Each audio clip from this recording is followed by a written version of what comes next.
Have you ever felt lost in your own family? In today's touching story, we dive into the heart-wrenching journey of a young girl named Grace, struggling with her family dynamics, loneliness, and the longing for connection, especially with her estranged brother and absent father. Greetings, everyone. I'm Harold, and a warm welcome to Incredible Narratives. Today, we have a touching story to share about a young girl and her family. It's a tale of love, strength, and the unbreakable bonds of family, so please stay tuned, enjoy the story, and don't forget to subscribe to our channel. Your support means the world to us. Now let's immerse ourselves in the narrative. On a frigid winter morning, there was a thick tension in the air within their home, a feeling of impending departure. A girl with large, expressive eyes mirrored a mix of worry and desperation. The news of her grandmother's illness wasn't just a cloud over her grandmother's health. It also signaled that she would have to endure entire days under the same roof as her brother Stephen without her mother's calming presence. "Mom, please, don't leave. I don't want to be alone with him," Grace pleaded, her voice trembling with a desperate plea.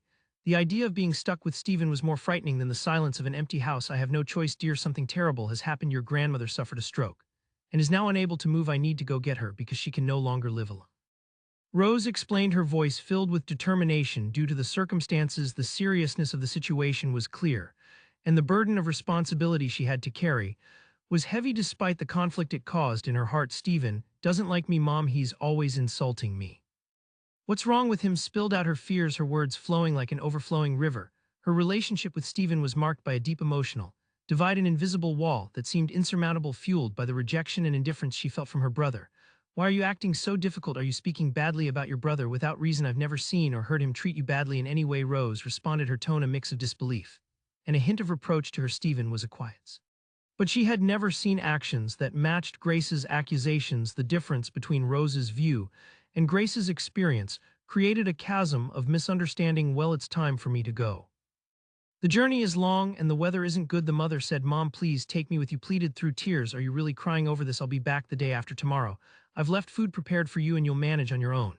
"Until then, Grace." "Enough," said her mother stated firmly. "You're almost an adult, and you're crying because your mother will be away for a couple of days. It's time for you to take on some responsibilities. Besides, you should ask yourself why Stephen has been distant with you since early this morning. He knew I was leaving and still didn't want to talk," her mother reflected as she kissed her daughter on the forehead and left the apartment. Positioned herself on the windowsill, pressing her forehead against the cold glass, and watched from the fourth floor as large snowflakes danced over the city. Her mother, Rose, left, cleared the snow from the car, and soon her old Nissan drove away from the building. Grace hoped her mother would wave goodbye, but she was in a hurry and didn't look up. Feeling hurt, the girl got up from the windowsill, lay down on her bed, and hugged her teddy bear tightly. Rose grew up among the golden fields and clear rivers of a small town, where each sunrise promised a day filled with simplicity and hard work. Her dreams, however, stretched far beyond the limits of the horizon that surrounded her. Gifted with sharp intelligence and unwavering determination, she saw education as the key to opening the doors to a promising future. Thus, with a heart full of hopes and a handful of belongings, Rose ventured to the city, a new and unknown world, to pursue her university studies. University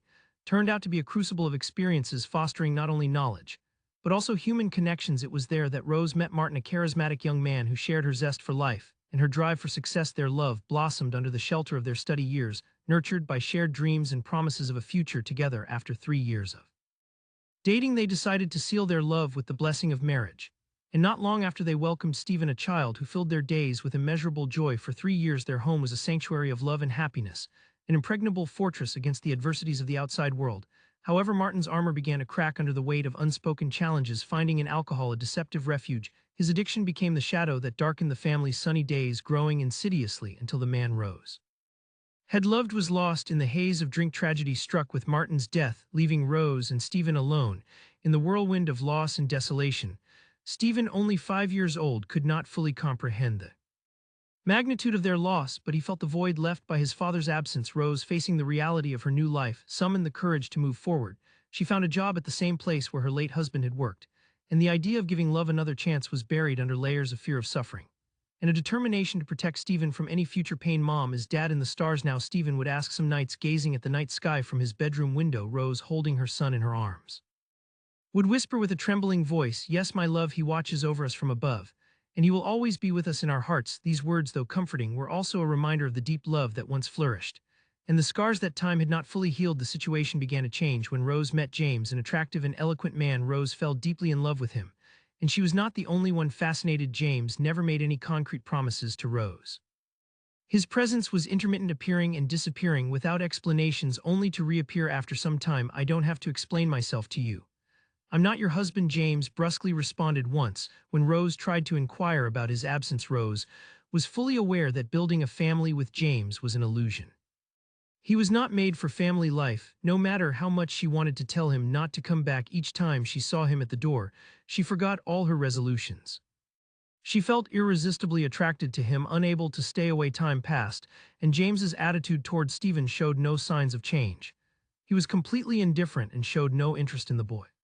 Despite this, Rose harbored the hope that one day James would return to stay. Proposing marriage. One night Rose awaited James with special anxiety as she had important news to share. Dear, we're going to have a child, she revealed as she sat him down for dinner. He continued his meal in silence, and Rose patiently waited for his reaction. Rose could have anticipated any kind of reaction from James to the news, but the one she received was not among them. This wasn't agreed upon, James expressed, setting his empty plate aside and asking for coffee. Let me do it, Dad protested. You probably thought I was joking about the pregnancy, she said, with a nervous smile. No, I know it's not a joke. But honestly, I don't care, James responded, indifferently shrugging. I don't need a child. You figure out what to do. James returned 2 weeks later, announcing his hunger from the door. I'm starving, he declared immediately. Rose hurried to prepare something with what was left in the refrigerator. Living paycheck to paycheck was the norm for Rose, and sometimes when a few days were left before the next check, she had to borrow from her coworkers just before the next payday. There was only enough money left to buy a loaf of bread and a bottle of milk. James devoured the food voraciously. I'm fine, he said hurriedly. I don't have time for this today. Rose, frustrated, reproached his irresponsibility.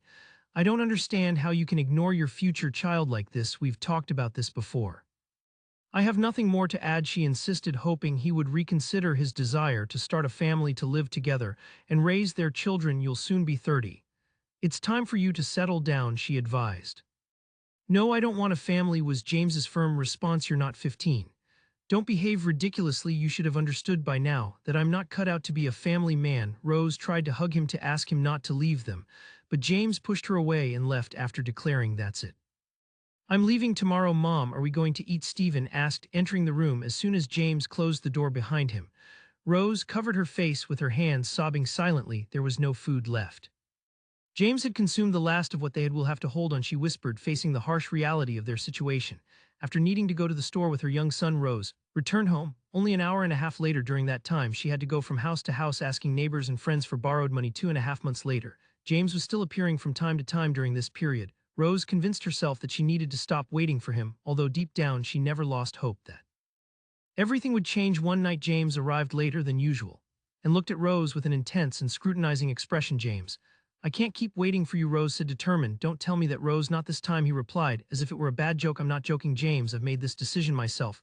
Rose insisted. That night after James left, Rose cried inconsolably and tore up the only photograph she had of them together. When her tears calmed, she tried to piece the torn image back together, but James never reappeared nor answered her calls. Months later, Rose gave birth to a baby girl whom she lovingly named. Wishing that her father could see how much she resembled him, she whispered this to her daughter. When she turned 1-year-old, grew up in the shadow of an older brother, Stephen, whose presence always felt more like a wall than a bridge between them. From her childhood, tried unsuccessfully to cross that invisible barrier that Stephen had erected around himself, a fortress of silence and distance that seemed impenetrable. The house, which should have been a nest of affection and sibling complicity, became for Grace a stage of emotional disconnection. The contrast between the family dynamic when her mother was present and the atmosphere when they were left alone was palpable. With Rose, the house was filled with laughter and conversations, a warmth that gently wove the threads of the family bond. However, in her mother's absence, the home transformed into a cold space marked by silence and the distance between the siblings. Stephen, for reasons couldn't decipher, withdrew into himself, becoming an almost estranged figure. His reserve armor that didn't allow to get close. Why can't we talk like you do with Mom? Would ask in her attempts to break the ice, desperately seeking some point of connection with Stephen. However, Stephen rarely responded, lost in his own thoughts and perhaps struggling with his own internal battles that couldn't understand Grace. It's not that simple, he would whisper, sometimes his words more an echo of internal thoughts than an explanation. Those words, far from offering comfort, only added weight to the enigma of their relationship. This contrast made long even more for the moments when Rose was around, not just for maternal love, but also because her presence seemed to be the only balm capable of softening the rigidity of her relationship with Stephen. The family dynamic in these moments of unity offered a glimpse of what she wished her relationship with Stephen could be. A genuine connection full of mutual support and understanding. When her mother left, was alone all day, but she feared the nights when her brother returned, not alone, but accompanied by friends when they noticed lying in bed covering her head with a blanket. One of them mockingly commented that it would be smarter for her to go with her mother. The family situation marked by James's absence, and the complex relationship between siblings painted a picture of challenges and mixed emotions. The girl frowned, expressed her sadness, but my mother didn't accept me. This, according to her, meant I had done something wrong by asking. Well, blaming yourself now doesn't solve anything, Stephen responded, approaching until he was almost touching her, causing her to grimace in displeasure. By the way, the day after tomorrow, Mom will be back with Grandma, and she'll be setting her up in your room. Then you'll see why she can't be in mine, Stephen said almost with a mocking smile. The girl began to cry, to which Stephen added without much tact, well, she can't be in mine, idiot. Besides, Mom's room is so small it barely fits a bed, so Grandma will live with you. The fun is just beginning, he exclaimed, leaving the room to let be alone in the apartment. The music was blaring, and the neighbors were banging on the radiators in protest. Trying to find some comfort, got up and walked barefoot to the window. Through the glow of the lamplight, she watched the snow fall in large flakes, a spectacle she had always liked. Suddenly, the door slammed open, and Stephen walked, dragging a girl, paying no attention to by the window. You have your own room, the girl said to Stephen, who responded with a malicious smile. And who are you to tell me that this apartment belongs to my father, which means everything here belongs to me? You are nobody here. Indignant threat to tell her mother how Stephen had behaved during her absence. Go ahead, try. It challenged the girl who was with Stephen. Aren't you the boss here, Stephen? So get rid of your annoying little sister, she added, encouraging Stephen to act without saying another word. Stephen grabbed by the neck, dragged her to the front door, opened it, and pushed her out of the apartment. Found herself alone, trembling with cold on the unforgiving concrete floor. The cold was so intense that she was willing to overcome her fear and knock on the door to beg Stephen to let her back in. Just at that moment, the door opened. There stood Stephen, who disdainfully told her that she had no place in the apartment and should spend the night on the landing, as if she were a homeless person. After his words, mocking laughter from other young people was heard in the background. Resigned, quickly put on her coat and curled up next to the radiator, facing the reality that she would have to spend the night there. She thought that maybe next time Stephen would also experience the cruelty of being rejected and left out, until their mother returned, internally wishing that moment would come soon. As she fought against sleep, an unfamiliar voice pulled her out of her thoughts. Hey, why are you sitting here? Asked a man, apparently surprised.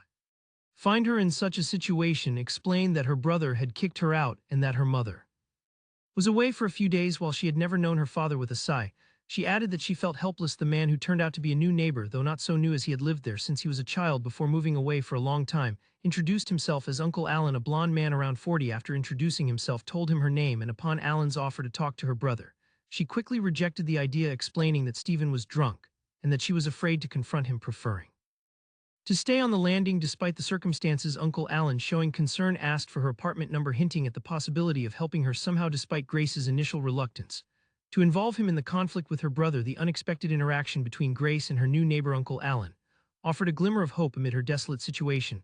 So you're Rose's daughter, the man said, visibly surprised. Yes, do you know my mother? Began to ask, but Alan did not respond directly to her question. Come spend the night at my place, he offered, climbing a few steps ahead of her, initially reluctant, followed him with some distrust. Come on, you don't have to be afraid of me. I can't leave you here alone at night, Alan assured, adding that it had been a long time since anyone lived in his apartment, and that it was probably somewhat neglected. Upon arriving at apartment number 14, remembered Grandma Margaret used to live here. She was very kind. She would invite me over for cakes when I visited. Yes, my mother was like that, Alan replied with a touch of melancholy, as he opened the door, which creaked as he turned the key. When he turned on the light, couldn't help but be surprised by the state of the place. Dust and cobwebs everywhere, peeling wallpaper, and a noticeable musty smell. We'll need to clean, she commented softly, still standing on the threshold. Cleaning? We'll have to wait until tomorrow. For now, the important thing is to find clean bedding for both of us. The truth is I'm quite tired and need to rest after the trip, Alan confessed. You can choose which room you prefer to sleep in. I suppose you'll be more comfortable in the bed than on the sofa, so I'll probably leave the bed for you. When she woke up, it took a few moments to orient herself and remember where she was. She looked around and noticed the absence of Uncle Alan. Shortly after, Alan returned with 2 bags in his hands, showing his concern and care for by ensuring she had everything she needed to spend the nights comfortably despite the less than ideal conditions of the apartment. Good morning, Alan said with a smile. You woke up early. Good morning, Uncle Alan replied. I wanted to take the opportunity to make you breakfast. And do you know how to cook?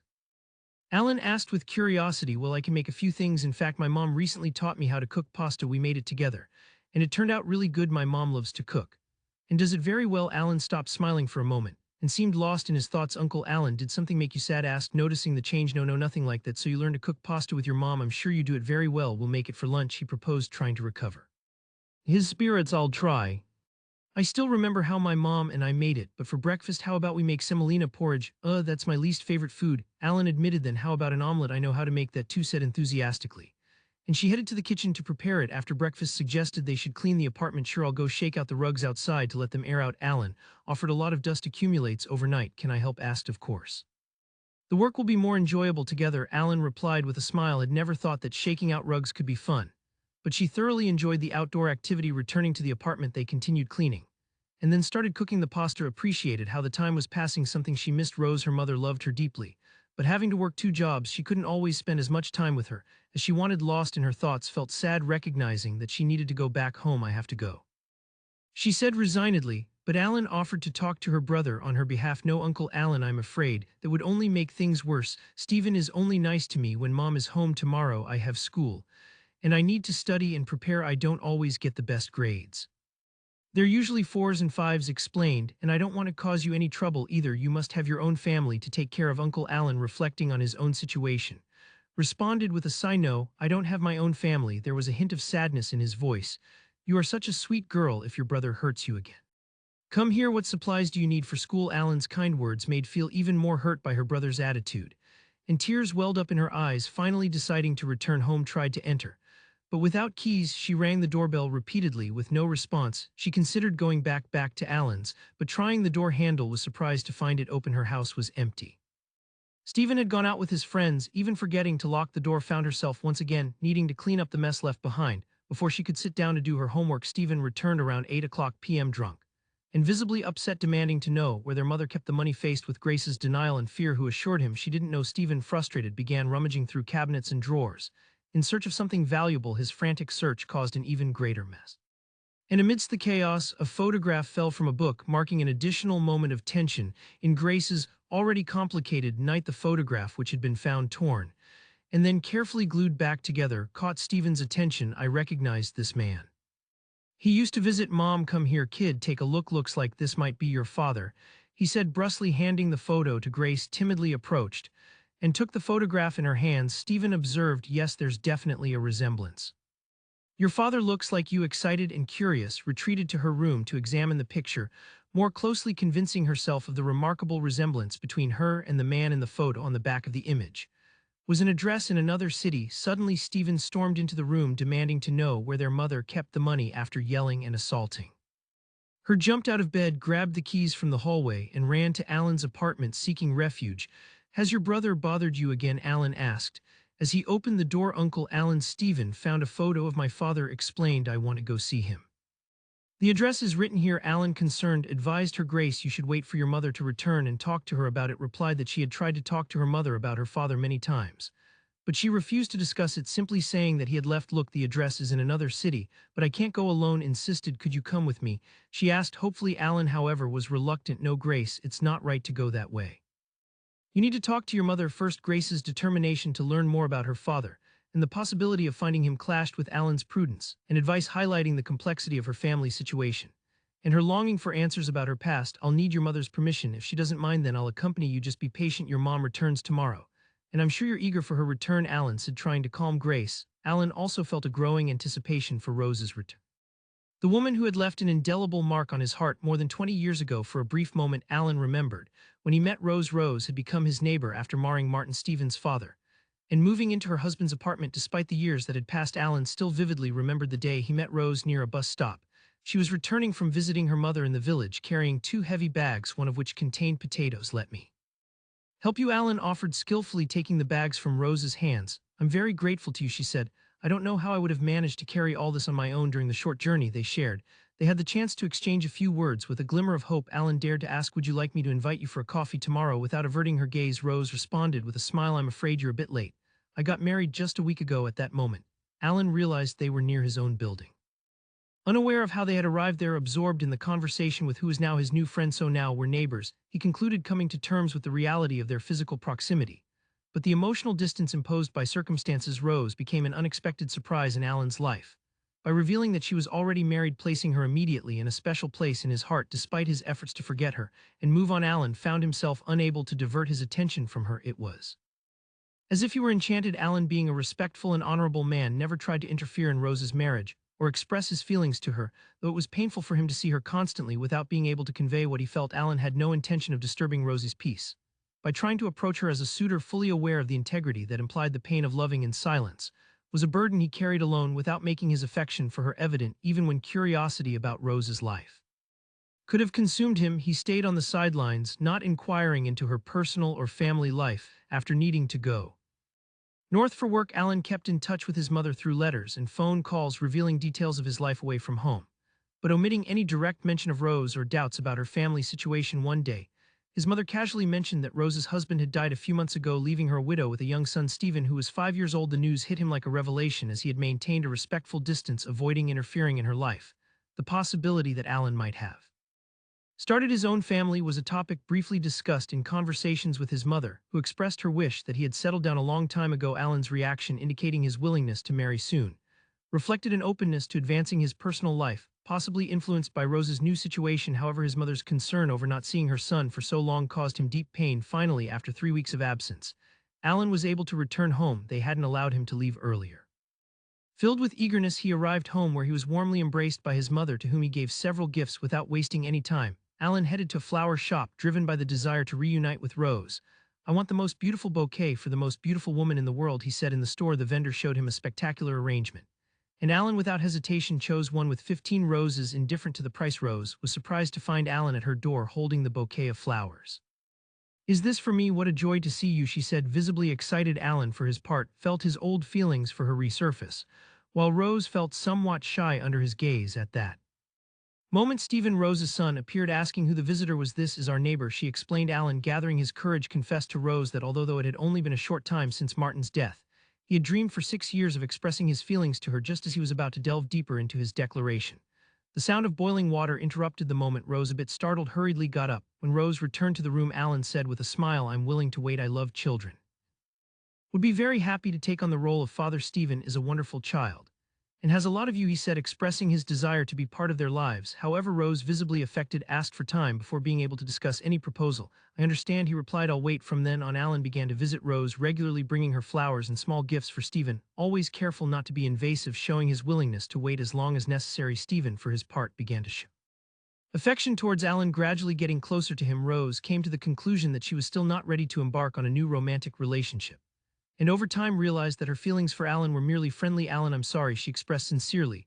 "You are a wonderful, kind, and respectful person. I'm sure you will find happiness with your own family. To me, you are a friend and a brother I can rely on. I don't want to give you false hopes." Around that time, James entered Rose's life, awakening a deep love in her. "Alan, I'm sorry things turned out this way. I really appreciate you," Rose told him. "I wish you all the happiness in the world, Alan. I am convinced that you will also find your happiness." That very day, Alan decided to pack his bags and return north. While Rose began a life full of ups and downs with James, Alan, for his part, immersed himself in work and the daily routine of his life. 4 years later, he met a woman at his workplace. Although he didn't feel a strong attraction to her, he longed to have a family and children, which is why after a year of relationship, he decided to propose marriage to her. Night, Alan was on his way home from work. Just 3 weeks before the wedding, he heard a woman scream in distress. Guided by his instincts and recalling his youthful days in boxing, he ran towards the source of the sound. Upon arriving, he found a woman lying on the asphalt, being attacked by a man. With all the courage he could muster, Alan launched himself to the rescue. Driven by his brave heart, the attacker jaw dislocated, as if struck by an invisible blow, leaving him motionless on the ground, showing no signs of life. "Castle, wake up!" the woman exclaimed as she tried to revive him. "Man, what have you done? Damn it!" the woman cried, died in agony, lamenting the loss of her companion. Alan, witnessing the scene, immediately called an ambulance. But it was too late. Castle had died from the impact with the pavement. It was revealed that Castle and Jane were locally known for their constant episodes of drunkenness and fights. Despite Castle's violent behavior, Jane loved him unconditionally and had promised not to leave him, even planning to marry another man. However, the incident drastically changed the course of events. In a twist of fate, Jane decided to accuse Alan of causing Castle's death. As a form of revenge, she claimed that Alan had intervened disapprovingly of their drunken state and attacked them, with Castle trying to defend her from what she described as an unjustified assault by Alan. The search for witnesses was fruitless. No one came forward to testify, possibly out of fear or disinterest. As a result of these accusations, Alan was sentenced to 8 years in prison, appearing per during which he couldn't even attend his mother's funeral, who died 3 years into his incarceration. Upon his release, Alan returned to his hometown, and the first thing he did was visit his mother's grave, for which he commissioned a worthy monument and fence. Returning to reality, Alan said, "Grace, I think it would be better if you didn't spend the night alone with your brother." He advised, "Let's pick up what you need and you'll stay at my place." When she opened her house door with her key, Grace discovered that her brother was not there and that the house was in disorder. Packed her school backpack, grabbing the textbooks and notebooks she needed, and left with Uncle Alan who would help her with her homework. She found herself stuck on a math problem that to both their surprise Alan could easily solve, providing her with the necessary help the next day during the last class of the day, physical education.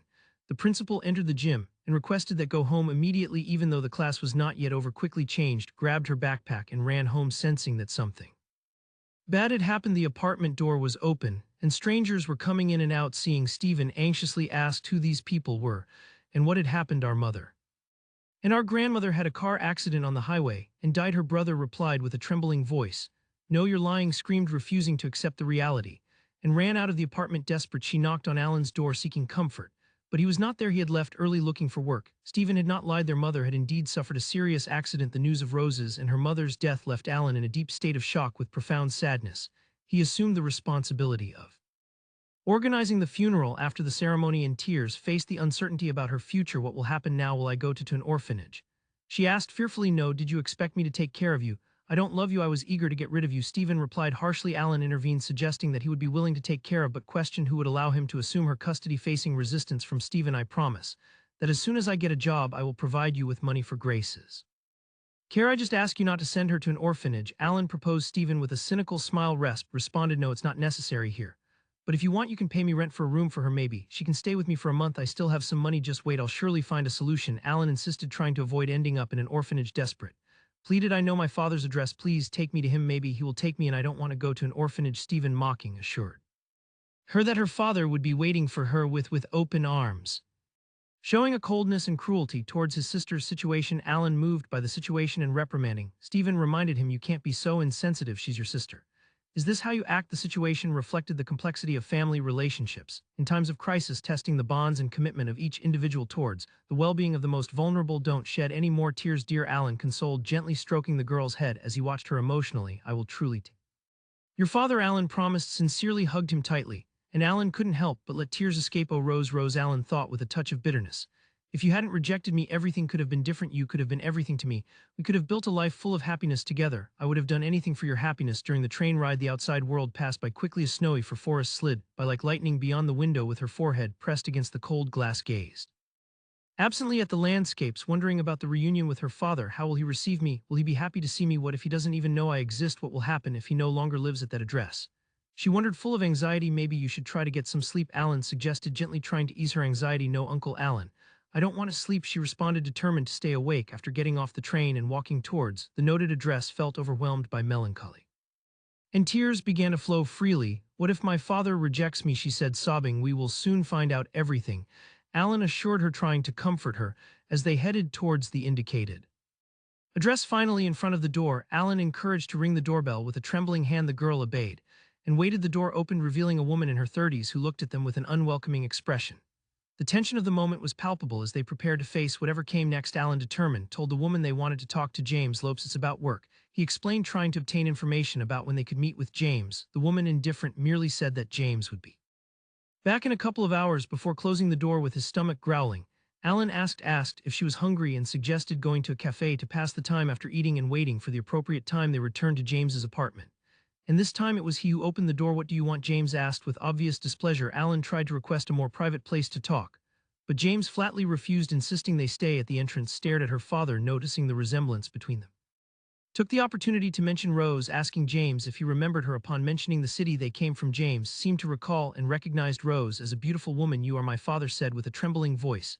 James, surprised, muttered something about Rose giving birth, wondering what they wanted from him. Alan, with sadness, informed him that Rose had recently passed away. At that moment, the same woman who had answered the door earlier appeared, interrupting the conversation with an exclamation of surprise upon learning of the presence of another daughter unknown to James. With the situation becoming uncomfortable, Alan decided it was time to leave, telling they should go. Uncle Alan, why can't you be my father? Sobbed, seeking comfort in a hug from Alan. Despite the emotional turmoil, James seemed resigned, ending the conversation with an ironic clap. How wonderful for you, daughter, you finally found your father, were the words that echoed before the door closed with a bang behind Grace standing on the stairs. Alan asked her, would you really like me to be your father? With sincerity,